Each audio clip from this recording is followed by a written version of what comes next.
Imagine living under a government that taxes you, controls you, and yet you have no say in how it runs. Now imagine deciding you've had enough. Not protesting, not complaining, but going to war against the most powerful empire in the world. This is the story of how 13 small colonies stood up to Great Britain and somehow won. Before the war, there was frustration. After the 7 Years' War, Britain was drowning in debt. And to fix it, they turned to their colonies in America. At first, it didn't seem like a big deal, but then came the taxes, the Stamp Act, the Townshend Acts, the Tea Act. Everything from paper to tea was taxed. And here's the problem. The colonists had no representation in British Parliament, no voice, no vote, just rules. So they started saying something bold: no taxation without representation.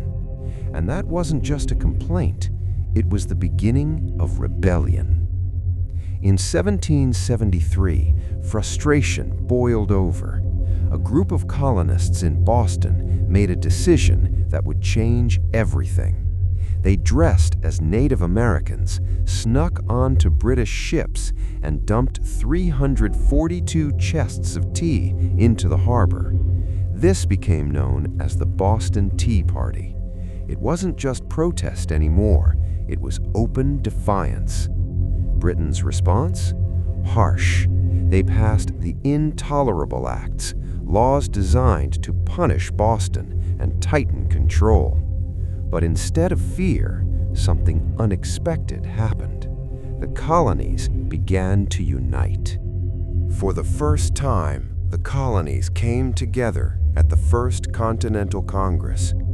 They weren't asking for independence yet. They just wanted fairness. But Britain wasn't listening. Tension kept rising. Soldiers were sent, weapons were stockpiled, and everyone could feel it. War was coming. April 1775. British troops marched toward Lexington and Concord to seize colonial weapons, but the colonists were ready. Thanks to writers like Paul Revere, warnings spread overnight. The British are coming. And then, the first shots were fired. No one knows who pulled the trigger, but that moment, it changed history forever. The American Revolution had begun. The colonies weren't prepared. They didn't have a real army, no strong government, very little money. But they had something powerful: determination. They formed the Continental Army and chose a leader, George Washington. He wasn't perfect. He lost battles. His troops struggled. At places like Valley Forge, soldiers froze, starved, and nearly gave up. But they stayed, because this wasn't just a war anymore. It was a fight for identity. In 1776, something bold happened. The colonies made a decision, not just to fight, but to break away completely. The Declaration of Independence was written. It said something powerful. All men are created equal. They have rights, and no government can take that away. This wasn't just politics. It was a statement to the world. There was no turning back now. At first, the colonies struggled badly. But then, everything changed. After a key victory at Saratoga, another country took notice: France.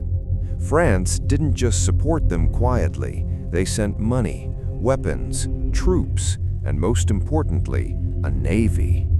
Now, it wasn't just colonies versus Britain. It was war on a global scale. The war had dragged on for years. Then came the final moment, the Battle of Yorktown. British General Cornwallis was trapped, surrounded by American and French forces. No escape, no reinforcements. So he surrendered. Just like that, the war was over. In 1783, Britain officially recognized American independence. The colonies were no longer colonies. They were now the United States of America. But the real impact, it went beyond borders. This revolution inspired the world.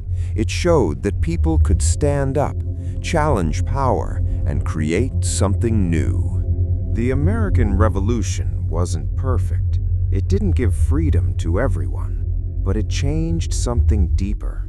It proved that ordinary people could do something extraordinary.